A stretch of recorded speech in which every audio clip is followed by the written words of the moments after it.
अभी माननीय चंद्रचूड़ साहब ने एक स्टैचू है जो आपके सामने है, उसकी आंखों से पट्टी हटाई है। उसके अलावा हाथ में संविधान की कॉपी दी है, जिस प्रकार बाबा साहब डॉक्टर भीमराव अम्बेडकर साहब के लिए दी जाती है। अब आप इसके पीछे का एक बहुत सारे जो बहुजन समाज के साथी हैं वो इसको एक प्रोग्रेसिव कदम बता रहे हैं। तो मैं आपको एक कुछ तथ्य बता देता हूं। पहले तथ्य क्या है? जो ये मूर्ति आपके सामने है, इस स्टैचू का नाम है the symbol of justice. The symbol of justice एक ये फॉरेन की देवी है। भारत के अंदर 33 करोड़ देवी देवता, 27 भगवान और 9 अवतार हैं। जो लेडी ऑफ जस्टिस है और सिंबल ऑफ जस्टिस जिसको नाम है, इसकी आंखों पे एक पट्टी है। उस आंखों पर पट्टी का जो मतलब है वो इसलिए कि कानून की नजरों में सब समान हैं। और उसके हाथों में जो तलवार है वो इसलिए है कि तलवार किसी बिना भेदभाव के न्याय देगी। और तलवार जो है दंड का प्रतीक है, जो तराजू है वो तराजू न्याय का प्रतीक है कि सबको इक्वल माना जाएगा। परंतु अभी भारत के महामहिम chief justice of India Chandrachud साहब ने आंखों से पट्टी हटाई और हाथ में संविधान की कॉपी दे दी। आप जानते हैं इसका मतलब क्या है? इसका मतलब यह है कि भारत के अंदर एक देवी तो बड़ी होगी परंतु संविधान छोटा होगा। क्या यह हमें अडॉप्ट करना है? क्या संविधान से बड़ी एक देवी की मूर्ति है और वो देवी भी जो विदेशी है? अब सवाल है कि क्या इसका कॉन्स्टिट्यूशनल वैल्यू क्या है? क्या चीफ जस्टिस ऑफ इंडिया जो व्यक्तिगत रूप से सोचते हैं, क्या वो कॉन्स्टिट्यूशनली परमिटेड है या नहीं है? एक सिंबल मैं आपके सामने रखता हूं, ये रहा। 26 जनवरी 1950 को अशोक स्तंभ को राष्ट्रीय चिन्ह घोषित किया गया और माना गया। भारत के अंदर आईपीएस हो, राष्ट्रपति हो, भारत का कोई भी नेशनल जो भी कार्यक्रम होगा वो अशोक चिन्ह से होगा। अब इसके अंदर में भेदभाव कर दिया गया। इस चिन्ह को दिखाना इसलिए जरूरी था कि यकीन मानिए कि भारत के सभी नोटों पर सबसे पहले जो होता था अशोक चिन्ह होता था, नेशनल इनेबलम। परंतु आज भारत के किसी भी नोट पर नेशनल इनेबलम नहीं है।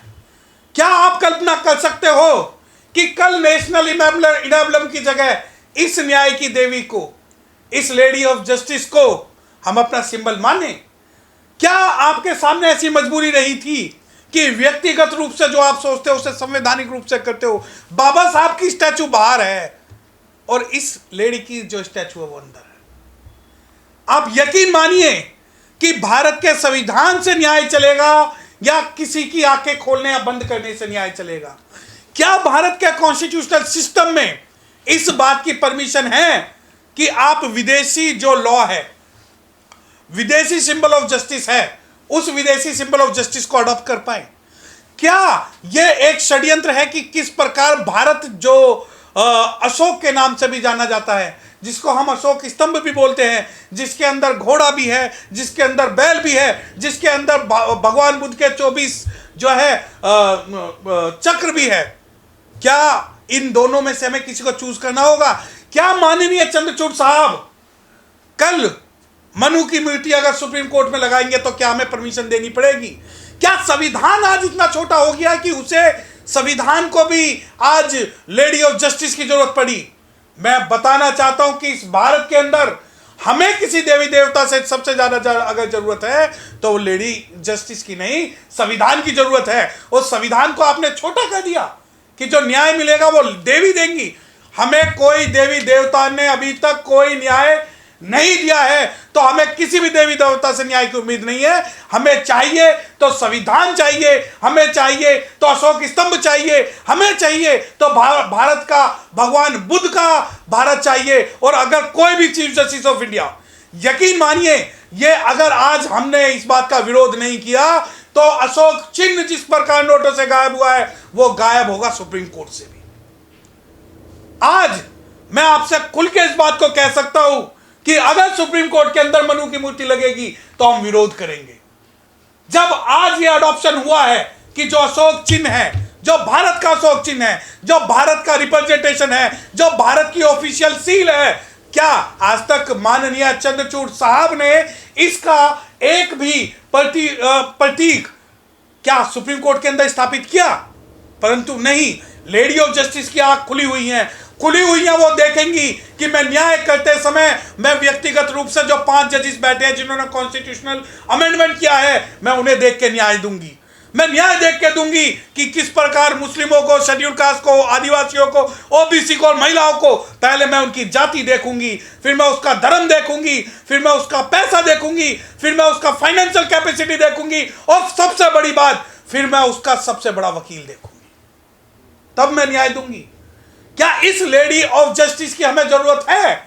क्या हमें जरूरत है? तो संवैधानिक वैल्यू की जरूरत है। अगर माननीय चंद्रचूड़ साहब को चाहिए था तो ये चाहिए था कि भारत के जो अशोक स्तंभ है, जो अशोक चिन्ह है, जो नेशनल इनेबलम है, जो प्रोटेक्टेड है, जो कॉन्स्टिट्यूशनल है, जो हिस्टोरिकल है, जो भारत का रिप्रेजेंटेशन है, जिसे नोटों से गायब किया गया, उसका बहुत बड़ा एक पिलर, अशोक पिलर जो है सुप्रीम कोर्ट में लगाना चाहिए। परंतु यह दुर्भाग्य है कि बाबा साहब डॉक्टर भीमराव अंबेडकर साहब की स्टैचू 78 साल बाद लगी, और जो नेशनल इनेबलम है उसके बारे में आज कोई भी नहीं सोच रहा, बल्कि हम जैसे पढ़े लिखे समझदार लोग जो संविधान को इतना हमने छोटा कर दिया कि संविधान अगर चलेगा तो देवी की मर्जी से चलेगा, हम उस पर ही खुशी मना रहे हैं, जबकि हम लोग, मैं व्यक्तिगत तौर से इसका विरोध करता हूँ। देखिए, चंद्रचूड़ साहब ने एक जो कहावत है ना, justice should not only be done but it should also seem to have been done, मतलब इंसाफ होना ही नहीं चाहिए, इंसाफ होते हुए दिखना भी चाहिए। चंद्रचूड़ साहब ने एक प्रथा जो है ना, हालांकि ये कई सालों से चल रही है, उसको एकदम उस पर मोहर लगा दी है, पक्की वाली, गोल्ड स्टैंडर्ड की। वो ये लगा दी है कि जस्टिस अब सिर्फ नज़र आना चाहिए होते हुए, जस्टिस हुए या ना हो उससे कोई लेना देना नहीं है, सिर्फ दिखावा करना है जस्टिस देने का, और जस्टिस हो या ना हो उससे कोई मतलब नहीं है। परंतु आज ज़्यादातर वीकर सेक्शन से जस्टिस नहीं हो रहा है और जस्टिस होने का दिखावा हो रहा है सिर्फ। ये जस्टिस चंद्रचूड़ के जितने भी काम हैं, वो जैसे बाबा साहब की मूर्ति लगाने का काम है, वो हम सब लोगों ने बार बार रिप्रेजेंटेशन दी तो उन्होंने एक तीर से 2 शिकार किए। एक तो ये दिखा भी दिया कि बाबा साहब के संविधान से न्याय होगा, सिर्फ दिखा दिया, और उसके बाद जितनी जजमेंट्स आ रही हैं, चाहे वो SC/ST एक्ट के ख़िलाफ़ आ रही हों, चाहे किसी भी और चीज़ के ख़िलाफ़ आ रही हों, चाहे बहुत सारे इश्यूज़ हैं, मैं क्या जाऊँ अभी उसमें, तो दिखाने के लिए सिर्फ अच्छे अच्छे कोट टाई लगा के, अच्छे अच्छे कोट कपड़े लगा के करोड़ों करोड़ों रुपए नालसा के, यानी कि जो सुप्रीम कोर्ट की नेशनल लीगल एड सोसाइटी है, उसमें करोड़ों रुपए जजेस को 5 स्टार होटलों में ठहराने के लिए, बड़े बड़े हॉल बुक करने के लिए उसमें खर्च हो रहे हैं, और जिन लोगों को अच्छे वकीलों की ज़रूरत है उनको उस चीज़ के पैसे नहीं मिल रहे। तो ये दिखाने के लिए जो रजिस्ट्री है सुप्रीम कोर्ट की, इससे ज़्यादा बेकार, इससे ज़्यादा इनफेक्टिव रजिस्ट्री कभी नहीं रही सुप्रीम कोर्ट में। पूरी बर्बाद कर दी चंद्रचूड़ साहब ने जो सुप्रीम कोर्ट की रजिस्ट्री है। करप्शन को बहुत बढ़ावा मिल गया है उसमें, और एकदम दिखना बंद हो गया, ओपेक ट्रांसपेरेंसी बिल्कुल ख़त्म हो गई है। ये चंद्रचूड़ साहब के कुछ बड़े बड़े एग्जाम्पल हैं, और सबसे बड़ा एग्जाम्पल मैं लास्ट में दूंगा, जो उन्होंने अपने घर में मोदी जी को बुलवाया और ये दिखाया कि मैं उनको अपना लीडर मानता हूँ, अपने पारिवारिक तौर पे उनको अपना परिवार का मुखिया मानता हूँ, और जब वो मेरे घर में आके मेरी पूजा में को लीड करेंगे, मैं उनके पीछे खड़े होके जो है उस पूजा को, उनकी पूजा में पीछे खड़े होके एक भक्त की तरह उनके पीछे खड़ा होता हूँ, ताकि दूरी दुनिया को ये मैसेज हो जाए कि मोदी जी से लड़ाई नहीं करनी है, अदालतें भी पूरी तरीके से उनके सामने नतमस्तक हैं। ये उन्होंने अपने जीवन काल में जिस लेवल तक सुप्रीम कोर्ट की और भारत की न्यायिक व्यवस्था की गरिमा को गिराया है, इससे ज़्यादा आने वाला हो सकता है, इससे ज़्यादा गिरा दे, लेकिन आज तक के सबसे ज़्यादा गरिमा को गिराने वाले चीफ जस्टिस चंद्रचूड़ हैं। इतिहास उन्हें इस बात के लिए याद रखेगा। और बाकी सब बातें हमारे भाई ने बताई दी हैं कि अब न्याय जो है, इतना कम से कम उन्होंने सच बोला है कि न्याय अब देख के होगा। जो पसंद का व्यक्ति होगा, जो ज़ाती पसंद का व्यक्ति होगा, उसको न्याय एक तरह का मिलेगा, यानी कि उसको रिलीफ मिलेगी। और जो लोग पसंद के नहीं हैं उनके साथ अन्याय होगा। ये उन्होंने बिल्कुल साफ कर दिया। पर ये कहा जाता ना कि कानून अंधा है, अब तो कानून की आंखें खुल गई हैं। देखिए तो यही बदनाम करके आप मुझे ये बताएं, जो भारतीय जुडिशियल सिस्टम है या भारतीय न्यायिक व्यवस्था है, उसके अंदर बाबा साहब डॉक्टर भीमराव अंबेडकर का जो कानून है, जो संविधान है, वो we the people of India से शुरू होता है, वो I the people of India से शुरू नहीं होता। और किसने कहा? भारत की न्याय व्यवस्था में ये कहां मेंशन है कि कानून अंधा है? वो पट्टी बंदी हो, ये दुनिया ये लेडी ऑफ जस्टिस की विदेशी एक देवी की मूर्ति है, जिसका भारतीय न्याय व्यवस्था में कोई लेना देना नहीं है। दूसरी बात, अगर कोई कहता है कानून अंधा है, नहीं, ये सिंबॉलिक ये है कि जब आप न्याय दोगे तो आप किसी को नहीं देखोगे। दूसरी बात, अगर कानून अंधा है तो क्यों ये 5 जो चीफ जस्टिस के जजेस हैं जातियों की उपजातियां देख रहे हैं? क्यों ये शेड्यूल कास्ट में वर्गीकरण कर रहे हैं? क्या कारण है? अगर कानून अंधा है तो आज तक एक भी मुस्लिम और एक भी शेड्यूल कास्ट की लिस्ट, एक भी पिटीशन जो है रात को 3 बजे नहीं सुनी गई। क्या कारण है कि आजादी के 75 सालों बाद सुप्रीम कोर्ट के अंदर अगर सिर्फ आज तक कोई हुआ है तो एक schedule caste senior designated advocate हुआ है? आप कहते हैं कानून अंधा है, आपको बताया जा रहा कानून अंधा है। कानून अंधा है तो वो सिर्फ शेड्यूल कास्ट मुस्लिमों के लिए कानून अंधा है। ये तो रात को 3 बजे भी अपने मामलों में अदालत खुलवा लेंगे, ये तो अपने जो पिटीशंस हैं उनको अलाउ करा लेंगे। और जब आप कहते हैं कानून अंधा है तो फिर तो अदालतें बंद कर दीजिए ना। एक शेड्यूल कास्ट के पास और एक बाबा साहब डॉक्टर भीमराव अंबेडकर साहब के मानने वाले के पास कानून के अलावा भारत में कोई रास्ता नहीं। तो इसके गलत मायने समझाए गए जनता को? बिल्कुल गलत मायने समझाए गए हैं। एक देवी के हाथ में संविधान देकर आप क्या सिद्ध करना चाहते हैं, ये बताएं। इसका मायने यह है कि देवी बड़ी है, देवी का जो न्याय है वो बड़ा है, संविधान छोटा है। आप उस स्टैचू को देखिए। दूसरी बात, आप कहते हैं कि कानून अंधा है। अरे कानून किसके लिए अंधा है, आप ये बताएं ना।